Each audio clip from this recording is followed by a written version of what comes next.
March 6, 1945, 3:47 p.m. Cologne Cathedral Square, Germany. The gunner's periscope shattered into a spider web of cracks as Feldwebel Karl Hoffmann pressed his eye against it, straining to identify the unfamiliar silhouette emerging from the rubble-strewn street. For 3 years, he had memorized every American tank profile. The high-riding Sherman with its 75mm pop gun, the Stuart light tanks that Tiger crews called toy Panthers, even the rare jumbo Shermans with their extra armor that still couldn't penetrate a Tiger's frontal plate beyond 500 meters. But this was something else entirely. "Das ist kein Sherman," he whispered into the intercom, his voice carrying a tremor that his crew had never heard before. "That's not a Sherman." Through the cracked optics, he could see the massive gun barrel, longer, thicker than any American tank gun he'd encountered. The hull sat lower, more angular, with sloped armor that looked cast rather than welded.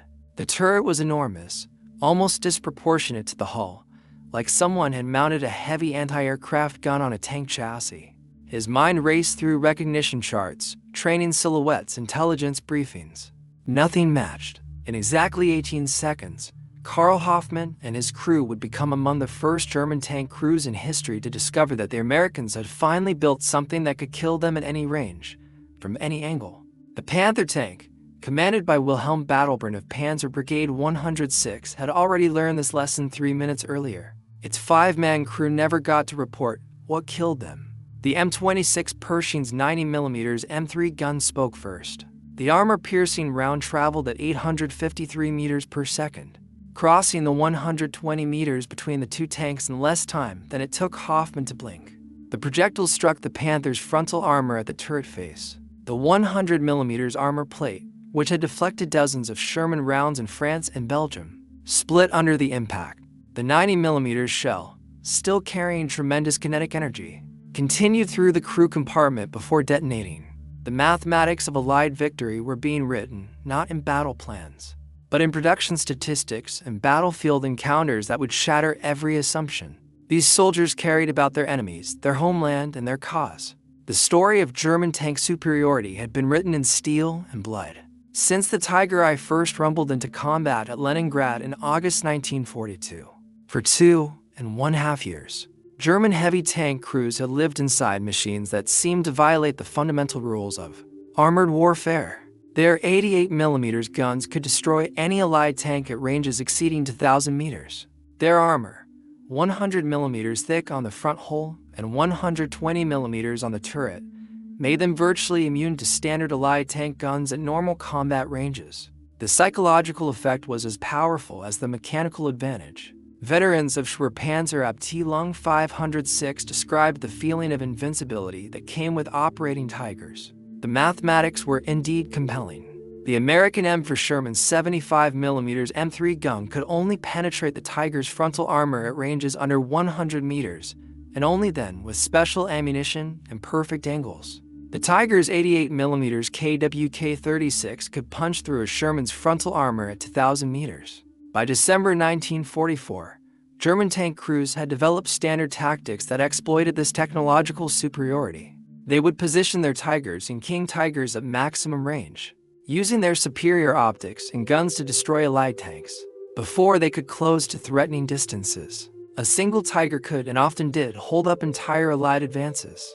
The most famous example occurred at Villers-Bocage in June 1944, when SS Obersturmführer Michael Wittmann's single Tiger destroyed 14 tanks to anti-tank guns and 13 other vehicles in less than 15 minutes. Though Wittmann himself would die in August 1944, months before the Pershing arrived, this superiority created a profound psychological advantage that extended beyond the battlefield. Allied tank crews developed Tiger fever, often mistaking any German tank for a Tiger and reporting far more Tiger encounters than actually occurred. Meanwhile, German heavy tank crews developed an almost mystical belief in their invulnerability, painting kill rings on their gun barrels like fighter aces. But unknown to these confident crews 8,000 kilometers away in the Detroit tank arsenal, the M for Sherman, which formed the backbone of American armored forces, had been designed in 1941, when the most dangerous German tank was the Panzer IV with its short 75mm gun.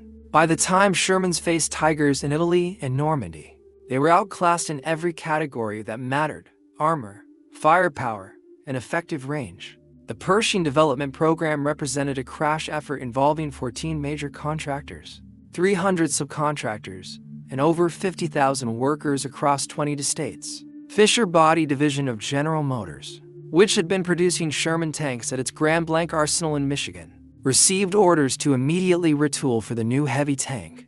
The changes were staggering: new casting techniques for the turret, entirely different transmission systems, and, most critically, the integration of the 90mm gun that had previously been used only in tank destroyers and anti-aircraft roles. The 90mm M3 gun was a marvel of American engineering, developed from the successful 90mm anti-aircraft gun. It fired a 24 lb armor-piercing round at velocities exceeding 2,800 feet per second. The standard M82 APC round could penetrate 119mm of armor at 500 yards, enough to punch through a Tiger's frontal armor at combat ranges. The newer T30E16 HVAP round, with its tungsten carbide core, could penetrate 221mm at the same range, enough to threaten even the mighty King Tiger. The development was shrouded in unprecedented secrecy. Workers at the Fisher Tank Arsenal were told they were building an improved Sherman variant. Components were manufactured in separate facilities to prevent anyone from understanding the complete design. When the first 20 Pershings were sent to Europe in January 1945, they were listed as heavy maintenance equipment and covered with tarps. January 15, 1945, New York, port of embarkation. Under cover of darkness and heavy security, the first 20 M26 Pershings were loaded onto ships bound for Europe. Each tank was wrapped in waterproof covering and labeled with false shipping codes. The crews selected to operate them had been training in isolation at Fort Knox since November, sworn to secrecy under penalty of court-martial. The crossing took 11 days through U-boat-infested waters. The Pershings were positioned in the ship's holds behind rows of regular Shermans, hidden even from most of the ship's crews. The tank crews spent the voyage studying German armor recognition charts and practicing their cover story. They were replacement crews for standard Sherman units. The Pershings arrived at Antwerp on January 26, 1945, again under cover of darkness. They were immediately transported by special trains to the 3rd Armored Division's maintenance area near Düren, Germany. Here, the crews conducted final preparations while Division Commander Major General Maurice Rose personal lie briefed battalion commanders on the new weapon. February 25, 1945. The first 4 Pershings were assigned to the 3rd Armored Division's push toward the Rhine. They were distributed 1 per task force, hidden among regular Sherman companies with strict orders to avoid combat, unless engaging German heavy tanks. The crews painted them with standard olive drab and added unit markings to make them blend in, though their longer guns and lower profiles made them distinctive to trained eyes. The German intelligence failure was complete. Despite having one of the most effective intelligence services of the war, the Wehrmacht had no idea the Pershings existed. German commanders believed Americans had chosen quantity over quality as a permanent doctrine, unable to conceive that American industry could pivot to producing heavy tanks while maintaining Sherman production. February 26, 1945, near Düren, Germany, marked the first Pershing combat loss. The T-63, nicknamed Fireball, was knocked out by a Tiger I in a close-range ambush. The Tiger's 88mm round struck the Pershing's gun mantlet, killing the gunner and loader. However, the Pershing was repaired and returned to service on March 7th, a testament to American recovery and maintenance capabilities. Over the next week, scattered reports began reaching German headquarters about encounters with an unidentified American tank with a longer gun and heavier armor than the Sherman. A Panther crew reported being destroyed at 1,800 meters by a single shot from an American vehicle they couldn't identify. Most disturbingly, every report mentioned the same detail: a gun that appeared significantly longer and larger than the standard Sherman S75mm. March 6, 1945. The battle at Cologne Cathedral would become the most documented tank duel of World War II, captured on film by Signal Corps cameraman Jim Bates. The day began with German forces positioning remaining tanks around the cathedral square. Wilhelm Battlber, commanding the Panther from Panzer Brigade 106, felt confident despite the American approach.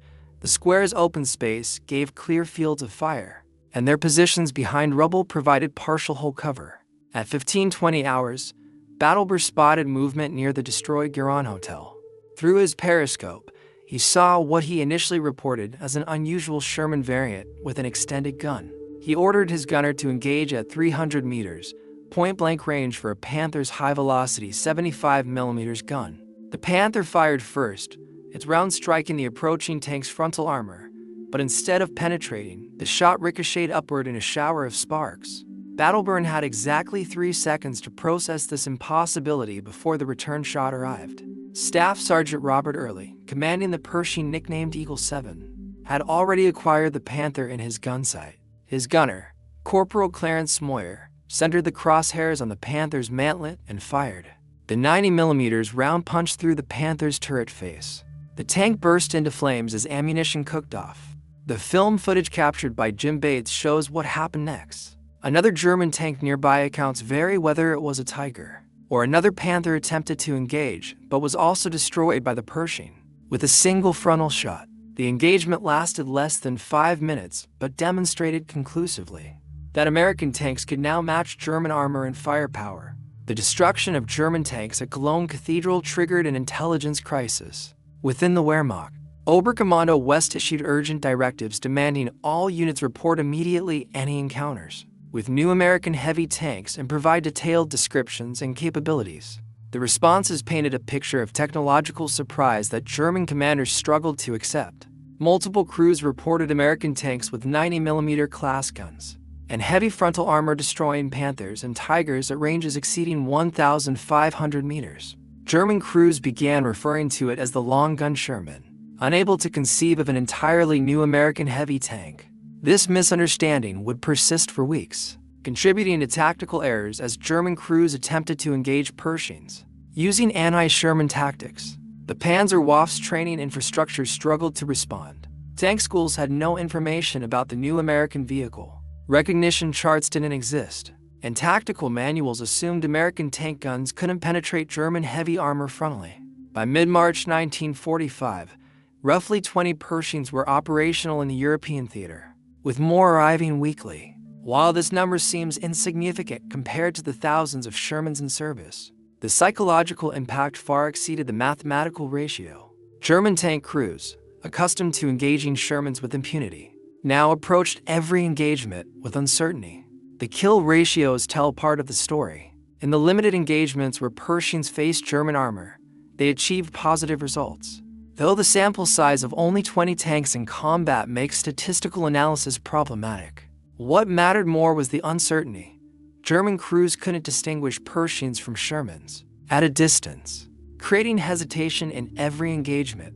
Production mathematics were even more significant. While Germany struggled to produce 100 tanks per month by early 1945, American factories had produced 2,120 M26 tanks by war's end, with Fisher-Body's Grand Blanc arsenal alone completing 1,739 units. German crews who learned about these production rates through interrogations or captured documents realized they weren't just facing a technically capable opponent. They were facing one that could replace losses at rates Germany couldn't match, even at its peak. The capture of damaged Pershing components and examination of knocked-out vehicles provided German engineers and tank crews with their first close look at American heavy tank engineering. What they discovered challenged every assumption about American tank design. The cast turret was a single piece, requiring manufacturing capabilities Germany had never developed for such large components. The Ford GAF V8 engine produced 500 horsepower, while maintaining reliability German engines couldn't achieve. The transmission included advanced features that seemed impossibly complex yet functioned smoothly. German technical officers reported that this wasn't simply an upgrade. Every component represented advanced engineering. The gun stabilization system allowed accurate fire while moving, something German Tigers couldn't do. The powered traverse could rotate the turret 360 in 15 seconds. The optics equaled German quality. The examination revealed details that particularly affected German crews' morale. The interior was spacious compared to German tanks with better crew ergonomics. The ammunition storage included wet stowage systems to prevent fires, a feature German tanks desperately needed but lacked. Even small details, like padded surfaces and interior lighting, showed attention to crew comfort that German designs had sacrificed. The knowledge of American heavy tank capability spread through the Panzerwaffe rapidly, affecting morale that had already been weakened by constant retreat and material shortages. Tank crews who had maintained their fighting spirit despite overwhelming odds now faced a different reality. The Americans had eliminated their last advantage. German tactical doctrine had been built on the assumption of technical superiority, compensating for numerical inferiority. Defensive positions were chosen based on Tigers and Panthers, being able to engage American armor at ranges where return fire was ineffective. Offensive operations assumed German heavy tanks could punch through American positions with acceptable losses. Both assumptions were now questionable. The psychological impact was reflected in increasing reports of mechanical breakdowns that resulted in tank abandonment. Crews who would previously have attempted field repairs under fire now declared vehicles irreparable at the first mechanical issue. Tank recovery vehicles reported finding abandoned German tanks with minor problems, loose tracks, empty fuel tanks, thrown shreds that crews would have routinely fixed weeks earlier. As American forces pushed toward the Rhine in late March 1945, German tank crews found themselves in an impossible position. They were ordered to hold bridgeheads against American advances, but they no longer knew what they were facing. Every engagement became a lethal gamble. Were those Shermans or Pershings approaching? The pattern repeated across the front. German tanks that had once stood their ground now withdrew at first contact. Defensive positions that should have been held for days collapsed in hours. The material impact of 20 Pershings among thousands of American tanks was minimal, but the psychological impact was paralyzing. April 1945 saw the complete breakdown of German armored resistance in the West. Units that still possessed operational tanks often refused to engage American armor, without guarantee that no Pershings were present. Since no such guarantee was possible, many units essentially ceased defensive operations. The battle for Dessau on April 21st to 24th exemplified the new reality. German defenders, despite having operational Panthers and Tigers, adopted purely defensive positions and avoided engaging American armor at range. The American attack, which included Pershings among regular Shermans, met minimal organized resistance as German crews chose withdrawal over engagement with potentially superior American tanks. Tank aces who had accumulated dozens of kills abandoned their vehicles, rather than face possible Pershings. The mere rumor of Pershings in a sector could cause German armored units to withdraw. The Panzerwaffe that had conquered France and nearly defeated the Soviet Union had lost its will to fight.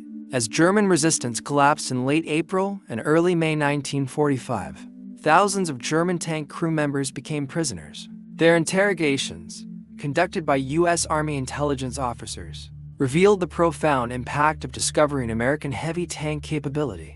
Veterans consistently reported that learning about American heavy tanks represented a psychological breaking point. For 3 years, they had operated under the assumption of technical superiority. Even when outnumbered, even when retreating, they knew their Tigers were superior.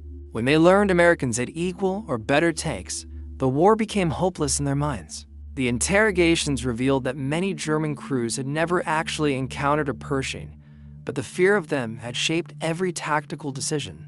The uncertainty not knowing whether approaching American tanks were Shermans or Pershings proved as effective as actual combat in neutralizing German armor. What German tank crews didn't fully understand until after the war was the scale of American heavy tank production achieved by 1945. While only 310 Pershings reached Europe before Germany's surrender, with only about 20 seeing combat, American factories had produced over 2,100 M26 tanks total by October 1945.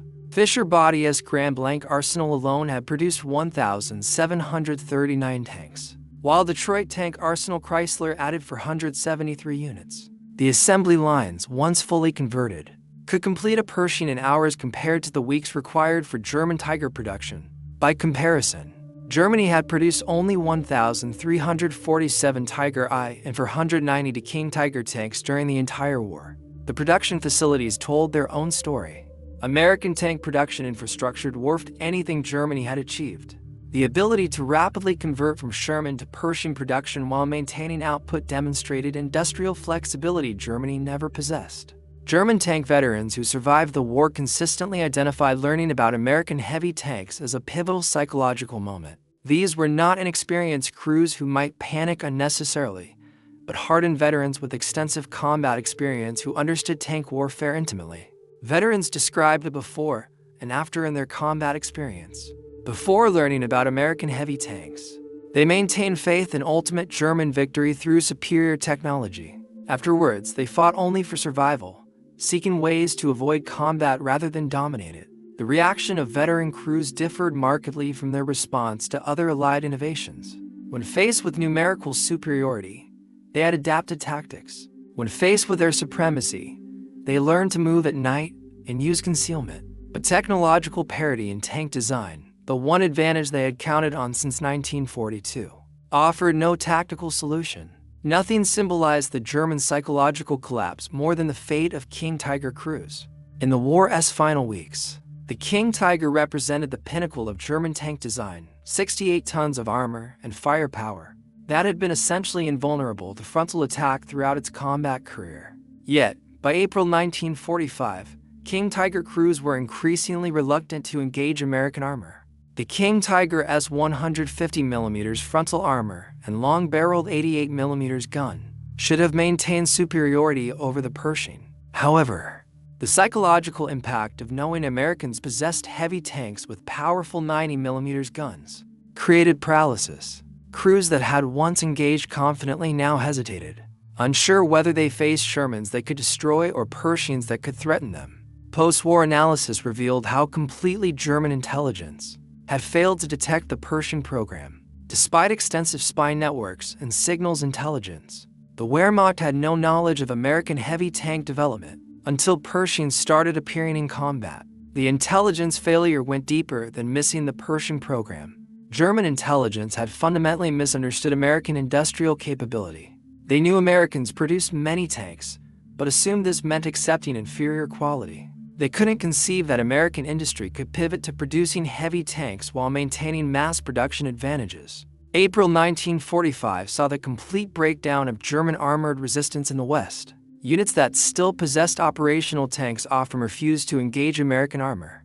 The mere presence of American tanks in a sector could cause German withdrawals, regardless of actual American tank types present. Individual tank commanders reported increasingly desperate attempts to avoid engaging American armor. Tanks were declared mechanical losses after minor breakdowns that would have been field repaired weeks earlier. Crews reported enemy heavy tanks in sectors where reconnaissance later confirmed only Shermans operated. Ironically, the psychological impact of the Pershing far exceeded its actual combat performance. While superior to German tanks in many respects, the Pershing had its own problems. The transmission proved unreliable, leading to mechanical breakdowns. The gun, while powerful, had a slower rate of fire than German 88mm guns. The armor, though well-sloped, was actually thinner than King Tiger armor. In purely technical terms, the Pershing was roughly equivalent to a Panther, superior in some aspects, inferior in others. It was not the super tank that German crews imagined, but the psychological impact didn't depend on technical reality. It depended on the shattering of German assumptions about American capabilities. Statistical analysis is problematic, given that only about 20 Pershings saw actual combat. The limited sample size makes claims of specific kill ratios meaningless. What mattered was not statistical superiority, but psychological impact. German crews believed Americans had achieved tank parity or superiority, and this belief shaped their actions more than actual tank capabilities. The presence of Pershings accelerated German surrenders in the war's final weeks. Tank crews who might have continued fighting with Tigers and Panthers against Shermans chose surrender when facing possible Pershings. The psychological calculation was simple. Fighting Shermans with superior German tanks offered survival chances. Fighting potentially equal American tanks offered only death. The phenomenon repeated across the front. German tank crews, once among the most determined fighters in the Wehrmacht, became increasingly likely to surrender. U.S. Army intelligence noted that, by late April, German tank crew prisoners often arrived at collection points before infantry from the same units, a reversal of previous patterns where tank crews fought to the last. Remarkably, German tank units transferred from the Eastern Front, where they still faced Soviet tanks they could dominate, experienced severe psychological shock when learning about American heavy tanks. These units arrived confident in their technological superiority. only to discover that advantage might not exist against American forces. Panzerabteilung 506, transferred from the Eastern Front in March 1945, had destroyed hundreds of Soviet tanks, including the newest T-3-85s and IS to south. The crews considered themselves invincible. Within weeks of arriving in the West, the unit's effectiveness declined dramatically after reports of encounters with American heavy tanks. The contrast between Eastern and Western Front experiences created cognitive dissonance. Crews couldn't reconcile still dominating Soviet armor, while potentially being matched by American tanks. The realization that Americans might have surpassed Soviet tank development while maintaining massive numerical superiority created a sense of facing an unstoppable force. As more German crews learned about Pershing capabilities through combat reports and intelligence briefings, technical details spread through the Panzerwaffe. Each new piece of information further affected morale. The stabilized gun system, the advanced transmission, the crew comfort features all suggested American engineering had not just caught up, but potentially surpassed German design. The discovery that Pershing tanks included infantry telephones on the rear hull, allowing infantry to communicate directly with tank crews, demonstrated American attention to combined arms operations that German tanks lacked. The wet ammunition storage that prevented catastrophic explosions showed American concern for crew survival that German designs had ignored. Each technical detail reinforced a growing realization. Americans hadn't just matched German tank design, they had potentially improved upon it in ways German engineers hadn't considered. The psychological impact was significant for crews who had been told for years that German engineering was inherently superior.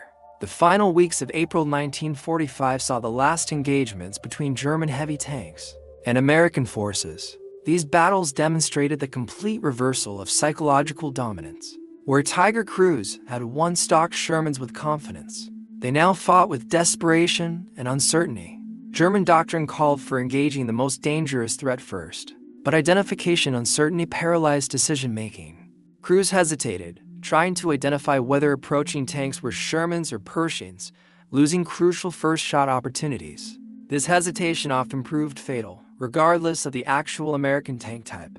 Post-war analysis by military historians revealed the significance of the Pershing's psychological impact on German armored forces. While the limited number of Pershings in combat makes statistical analysis problematic, the effect on German morale is well documented.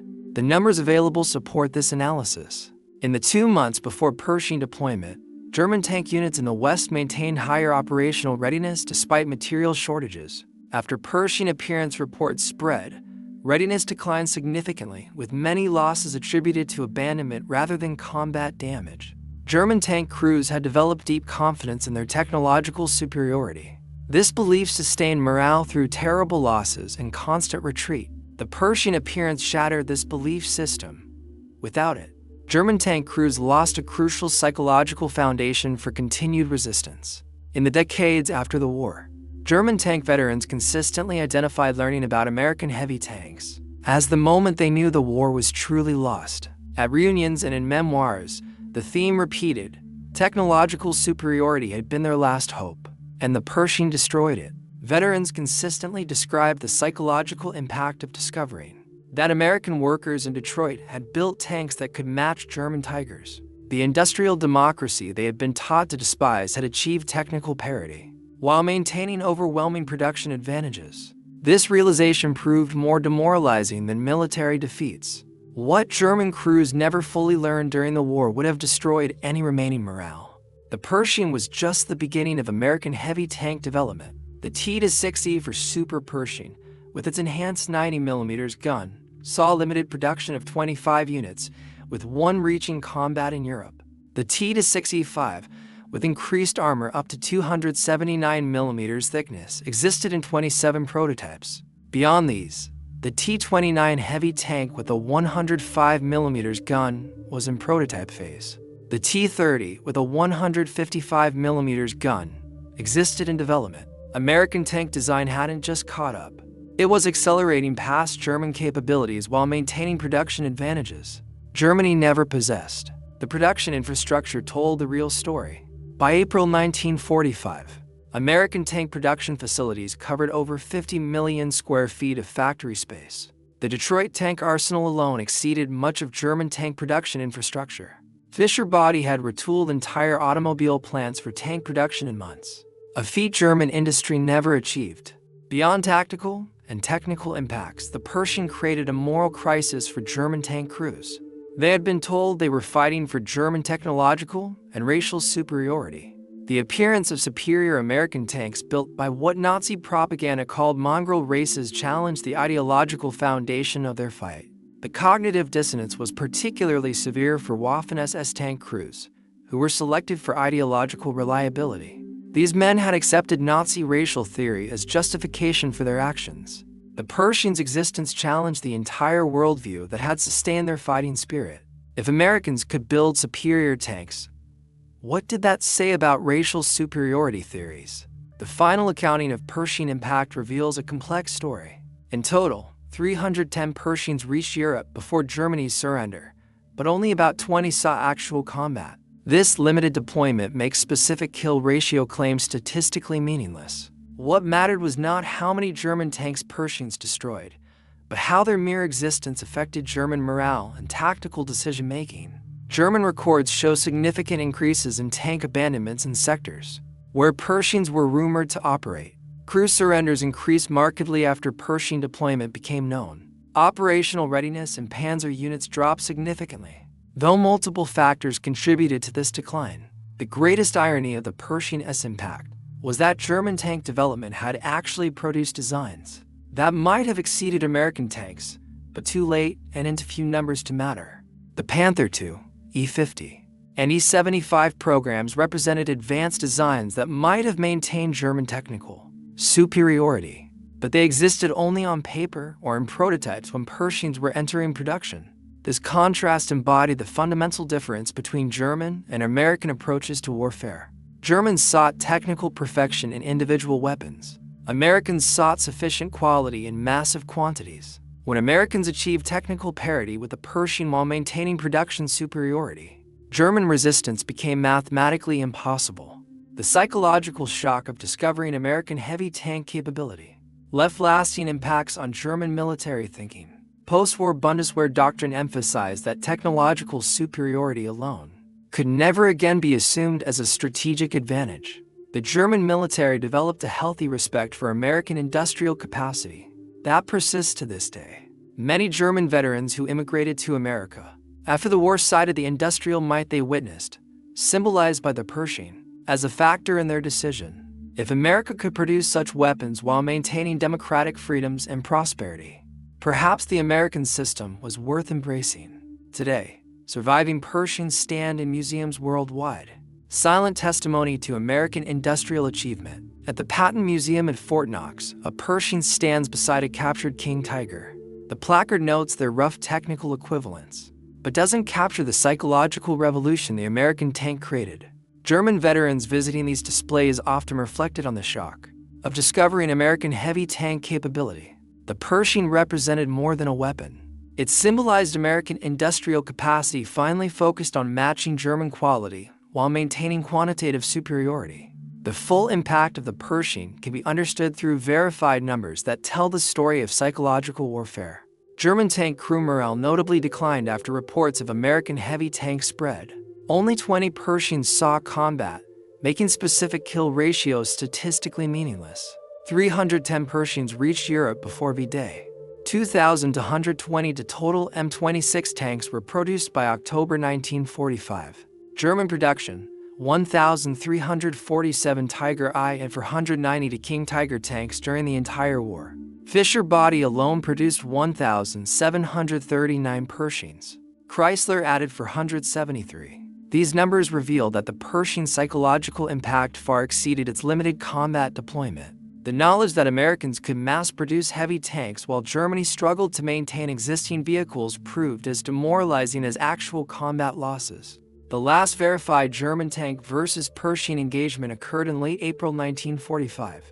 As the war drew to its close, by then, the psychological damage was complete. German tankers who had entered the war supremely confident in their technological superiority ended it discovering that American industrial democracy had matched their best efforts. The story of German tankers discovering the Pershing escapability provides timeless lessons about warfare psychology and industrial capacity.